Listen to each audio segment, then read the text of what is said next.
Nigerian Maritime Administration and Safety Agency NIMASA begins search and rescue operation of hijacked Swiss vessels crew members. 15 years later, federal government approves release of billions of naira to pay off former Nigeria Airways workers, 20 billion naira to ASU. In international news, United Nations unveils Nelson Mandela statue at the UN headquarters in New York. And in sport, NFF may seek change in date for Eagles Libya qualifying match.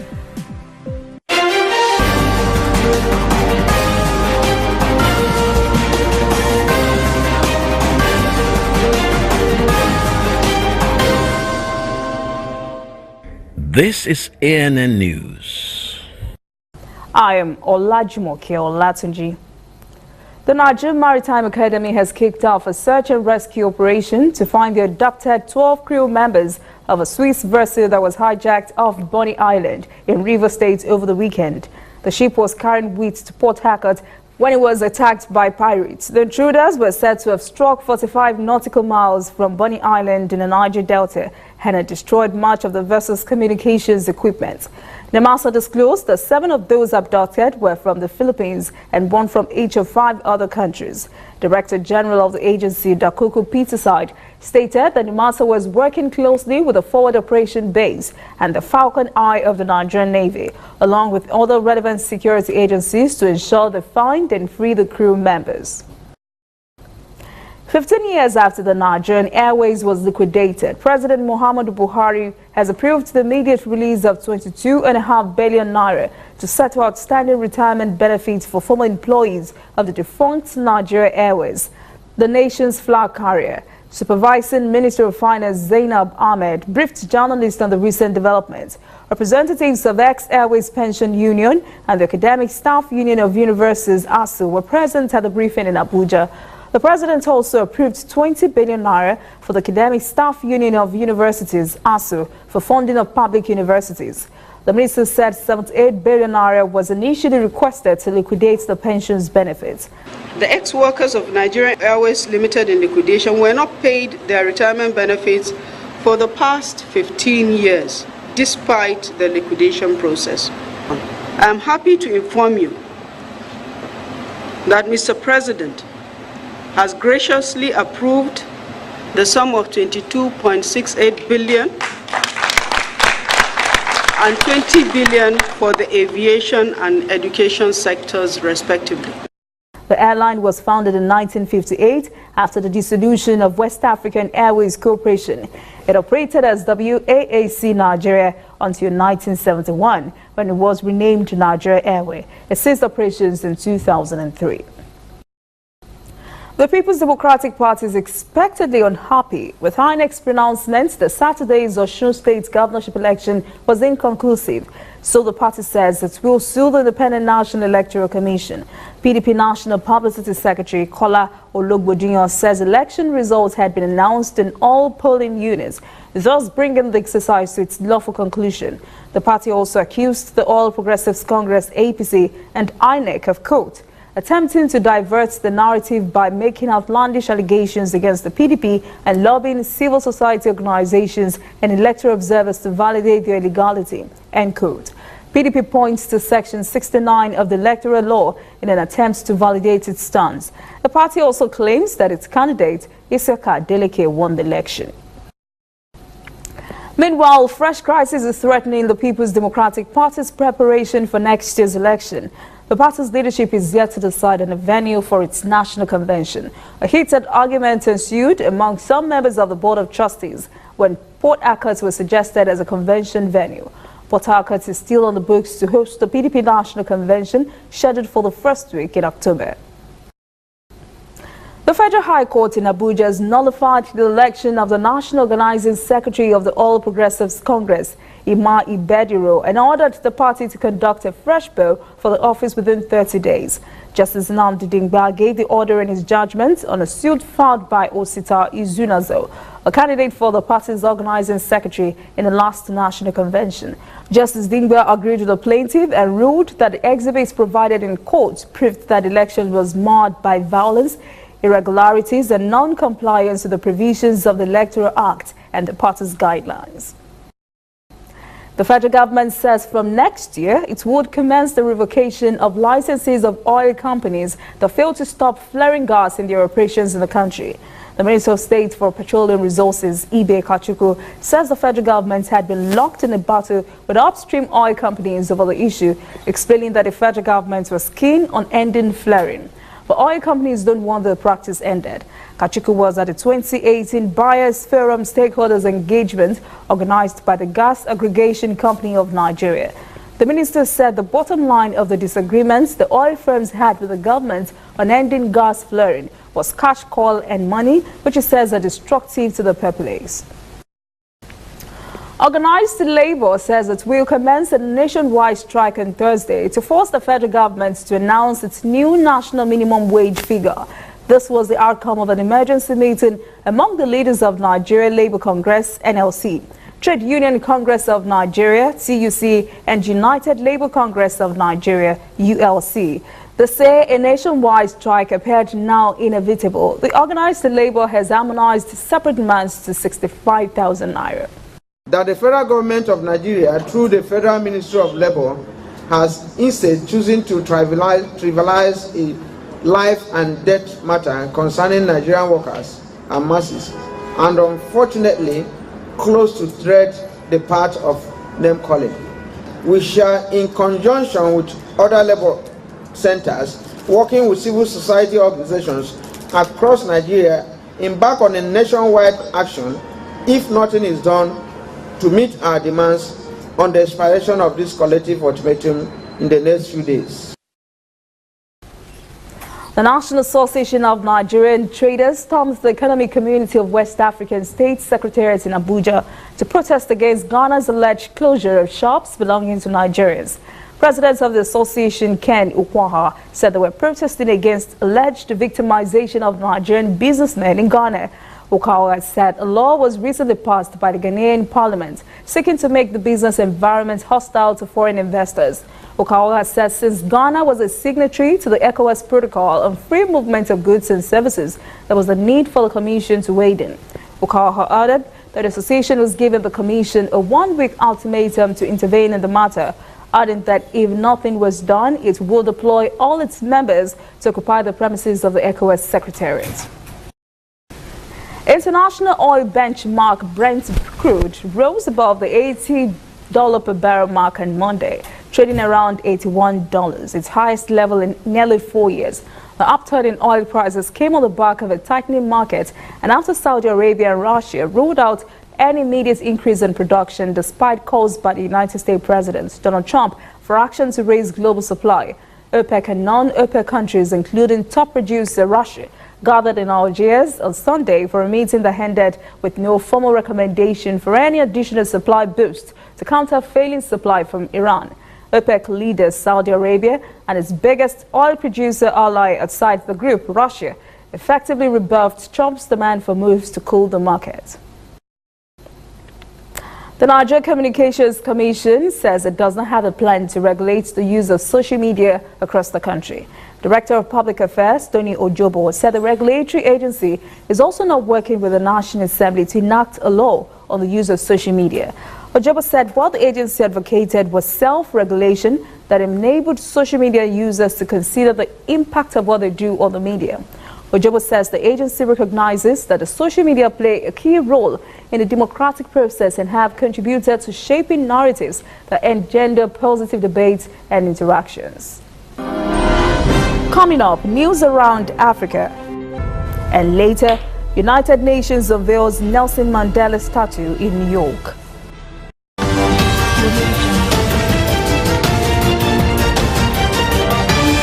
You are watching ANN.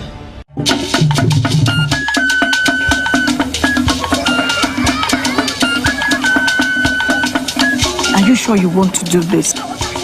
Adam, go and bring us your husband. Okay, hello baby. We're in this together, okay? Can you hear me? Keep coming forward. Wait, stop. You okay, Lindsay, you're right? Keep walking down, keep walking to the left, yes. You're almost here. Keep going. You you are here. Wow, you did it. I'm just so glad I didn't have to use my cane to do this. And I am so glad no other man got you before me. Let me be your eyes. We will never stop working to give you a network you can rely on so you can enjoy life's special moments.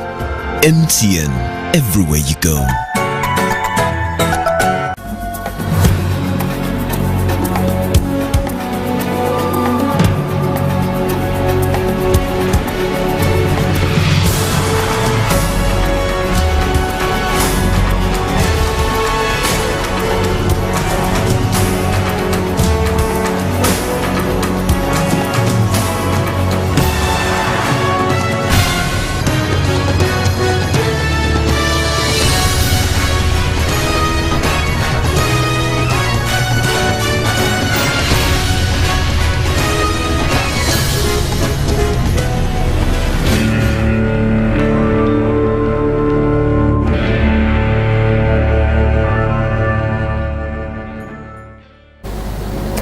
Welcome back. This is CNN News. Now to African update. It appears violence in Tripoli is beginning to take a toll on children there. The United Nations Children's Fund, UNICEF, said on Monday 500,000 children are in immediate danger as a result of fighting in the country. UNICEF says more than 1,200 families have been displaced in the past few days alone as clashes intensified in southern Tripoli, bringing the total number of people displaced by recent fighting to more than 25,000. UNICEF says half of those are children. The UN agency's Middle East and North Africa director, Gert Capillere, said more children are reportedly being recruited to fight, while schools are likely to delay the start of their academic year because school buildings are being used to shelter displaced families. Libya's health ministry says clashes had killed at least 115 and wounded almost 400 despite a ceasefire agreement. As rains and floods continue to affect some parts of West Africa, more than 30 persons have been killed by floods in northern Ghana, and thousands are left homeless. There have been torrential rains and overflowing water at Baga Dam in neighboring Burkina Faso. Homes and many acres of crops are being swept away. Spillage often happens at Baga Dam, a multi-purpose dam on the White Volta River near Baga village in Burkina Faso. Communities in northern Ghana are often affected when the dam is breached. The floods are raising concerns about food security and potential for an outbreak of diseases such as cholera. Ghana's National Disaster Management Organization, NABDMO, says it is exploring alternative measures to minimize spillage in the future, including building more dams to collect the water. Northern Ghana is one of the poorest parts of the country, and most houses are built with mud. They're unable to withstand the devastating floods. Unidentified assailants kidnapped 3 persons working at a gold mine in northeastern Burkina Faso near the border with Mali. A company official said on Monday the workers, a Burkinabe, 1 South African and an Indian, set off on Sunday morning before losing contact with colleagues. It was not clear who was responsible for the disappearance, although jihadist groups have become increasingly active in northern Burkina Faso in recent years. Meanwhile, 3 police officers have been killed in the northern region of Burkina Faso, where they were hunting for the 3 kidnapped mine workers. A security official said the bodies of 3 gendarmes who were part of a team that had been deployed in a search and sweep operation following the kidnapping were found early Monday after a 2-hour clash with an armed group. A joint African Union-United Nations operation is providing emergency assistance to an area in Sudan's South Darfur region, where 16 persons died as a result of mudslides earlier this month. The mudslides hit 2 villages in the East Jebel Mado area, where some injuries, illnesses, destruction of homes and loss of livestock were reported among the affected population. 76 families had reportedly been displaced. The Joint Amid mission said in a statement both Sudan's government and the Sudan Liberation Army were cooperating with the aid mission. Major roads in South Africa's coastal city of Cape Town have been closed following protests by residents against poverty and crime. Most of the protesters are out decrying insecurity in the area. Western Cape Police said in a statement 8 persons were arrested for public violence following run-ins with police that resulted in disruption of traffic. But one of the protest organizers, Gato Wanza, blamed the police for instigating clashes with protesters. Right groups Amnesty International has condemned the recent arrest of thousands of people in Ethiopia's capital, Addis Ababa. It said the detentions threaten a new era of human rights gains on the Prime Minister Abiy Ahmed. Ethiopian authorities say police had conducted a wave of arrests in the wake of recent ethnic violence between Omoras and other minority groups that has left dozens dead in the capital and Burayu suburb. 3,200 persons are reported to have been arrested.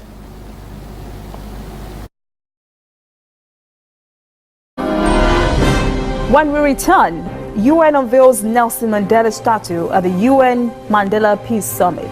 And later, NFF wants a change in date for qualifying match between Eagles and Libya.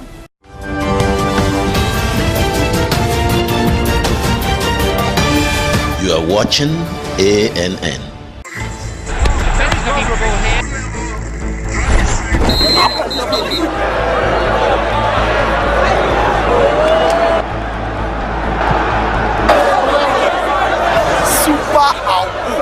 MTN gives 2,000% bonus for reactivating your MTN SIM.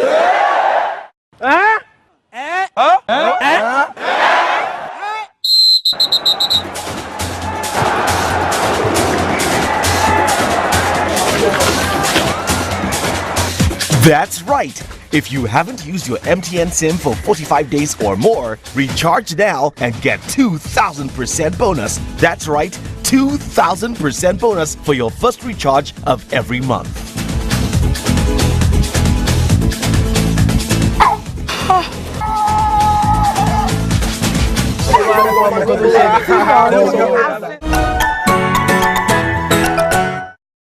There is a new all-news network on the scene in Nigeria to give news from a purely news perspective and to promote free information flow across Africa. Fresh views, unbiased, bold, with a purely African view. African News Network, ANN, in a truly African spirit.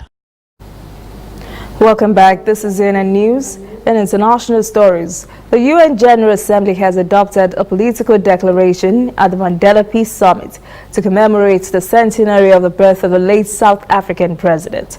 During the event, a statue of the late icon was unveiled at the United Nations headquarters in New York. ANN's Lucia Deyemi reports. Prior to the start of the Peace Assembly, dignitaries gathered for the unveiling of a statue of Mandela, presented as a gift to the United Nations from the government of South Africa. UN General Assembly President Maria Fernanda Espinosa said the statue was not done in mourning of Mandela's passing, rather in celebration and in deep respect and gratitude.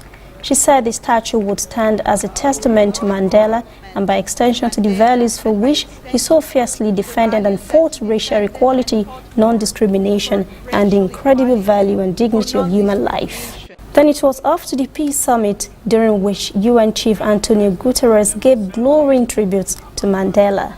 And today, we remember a man of great wisdom, quiet dignity, and towering achievement, who worked tirelessly for peace and human dignity for people everywhere. This is our organization's purpose, and as leaders, it is our responsibility. Let us commit to build on Nelson Mandela's legacy so that all people everywhere can enjoy peace, prosperity, and inclusive and sustainable development. South African President Cyril Ramaphosa said the UN could only succeed in bringing peace to the extent that global leaders provide leadership that transcends ideological differences and narrow national interests. He said with this summit, leaders are given an opportunity not to only reflect on peace in the world, but to take the measures necessary to end the wars that continue to take millions of innocent lives. We cannot escape the reality that conflict and hostility have their roots in poverty, exclusion, and marginalization. Unless we confront the conditions under which the poor of the world live, we will not succeed in building a peaceful and stable world. Gracious Machel, Nelson Mandela's widow and co-founder of the Elders, said there was no justification for the loss of life and suffering in conflicts around the world. The political declaration at the Mandela Peace Summit recognizes the period from 2019 to 2028 as the Nelson Mandela Decade of Peace and calls upon all countries to redouble their efforts to pursue international peace and security, development and human rights in the decade. Lucy Adeyemi, ANN News. Sweden's Prime Minister Stefan Löfven will have to stand down after losing parliamentary support. In Tuesday's dramatic exercise, 204 members of parliament voted against Löfven, while 124 voted in favor. The job of Prime Minister could fall to Ulf Kristersson, leader of the moderator Andreas Norlin, also a member of the moderates with the support of Social Democrats. Speaker of the Parliament will now propose a new leader, a process that could take weeks. Löfven is expected to stay on as caretaker Prime Minister while they decide on his replacements. The Italian government has passed a decree which will make it easier to deport migrants and strip them of Italian citizenship. Migrants can now be expelled if they are found guilty of serious crimes such as rape and assault. Such actions were previously only possible after a lengthy appeals process. The decree also anticipates that applications could be denied from asylum seekers accused of drug dealing. Interior Minister Matteo Salvini described the measure as a step forward to make Italy safer. The minister has frequently faced off with rescue ship operators. Last month, Salvini was involved in public standoff about the disembarkation of 150 migrants on a Coast Guard ship on the island of Sicily. Salvini is under investigation for his role in the dispute. China's deputy trade negotiator Wang Shouwen has acknowledged the challenge in resuming negotiations with the U.S., saying it's difficult to negotiate with someone who has, quote, put a knife to your neck, end quote. Wang made the remark at a press conference in Beijing aimed at highlighting a newly issued government policy paper on bilateral trade friction, in which China is seen as a victim of U.S. protectionism and bullying. The paper was released shortly after U.S. President Donald Trump slammed 10% tariffs on $200 billion worth of Chinese imports. China has retaliated with 5 to 6% tariffs on $60 million worth of U.S. products. An Indonesian teenager has survived 49 days adrift at sea on a fishing hut. Aldenovel Adelaide was at the hut 125 kilometers of the Indonesian coast in mid-July when winds caused its moorings to snap, casting the 18-year-old adrift. Every week, the teenager would be brought fresh supplies of food, water and fuel by someone from his company who went to collect the fish. In mid-July, the Ropang was hit by heavy winds, which caused its moorings to snap. He ended up thousands of kilometers away in Guam, where he was eventually picked up by a Panamanian vessel. The victim said in a statement he had been scared and often cried while adrift. Every time he saw a large ship, he said he was hopeful. But more than 10 ships had sailed past him, none stopped or saw him. Up next, NFF may seek a change in date for Eagles-Libya clash. Stay with us.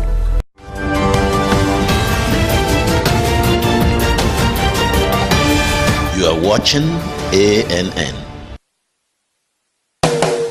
If you know fit go internet or follow for Twitter, you know fit snap photo send or get it photo send. Now because you dey use Palasa, your phone no dey answer. See me see wahala.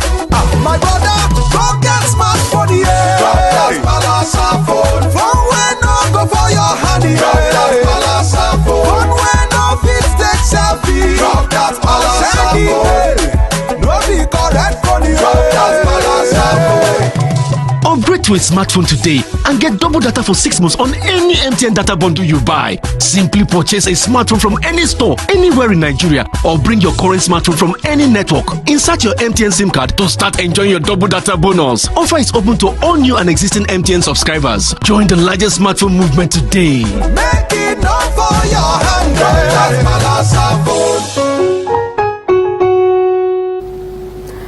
Welcome back. This is CNN News in Sports. The Nigerian Football Federation will seek another change in date for the first leg of the Super Eagles Africa Cup of Nations qualifier against Libya. Officials are worried that the stadium might not contain all the fans expected for the match, as was the case when Nigeria hosted Egypt at the arena last year. The clash was originally scheduled for October the 12th at the Ahmadu Bello Stadium. Football fans would remember how the same arena was jam-packed during the AFCON 2017 qualifier against Egypt. With a view towards preventing a repeat of that ugly scenario, NFF is now seeking a shift in dates to Saturday, October 13th for the first leg in Kaduna. South Africa warms up for this year's Women's Africa Cup of Nations by winning the regional COSAFA Championship, beating guest nation Cameroon 2-1 in the final. A brace from Banyana's Refugee Jane helps the host lift the regional southern title for the 5th time. South African goalkeeper Kaylin Swart was voted player of the match. She said, quote, "This was a hard-won game and we fought to the end, literally." End quote. Both South Africa and Cameroon will be at the 2018 Women's Africa Cup of Nations in November, alongside the hosts Ghana, Algeria, Equatorial Guinea, Zambia, Mali, and Nigeria. That is CNN News this evening. Thank you for joining us. For details on this and other stories, visit our website, cnnafrica.net. Conversation continues on our social media platforms, Twitter, Instagram, and Facebook at CNN Africa TV. I am Olajumoke Olatunji. Have a great evening.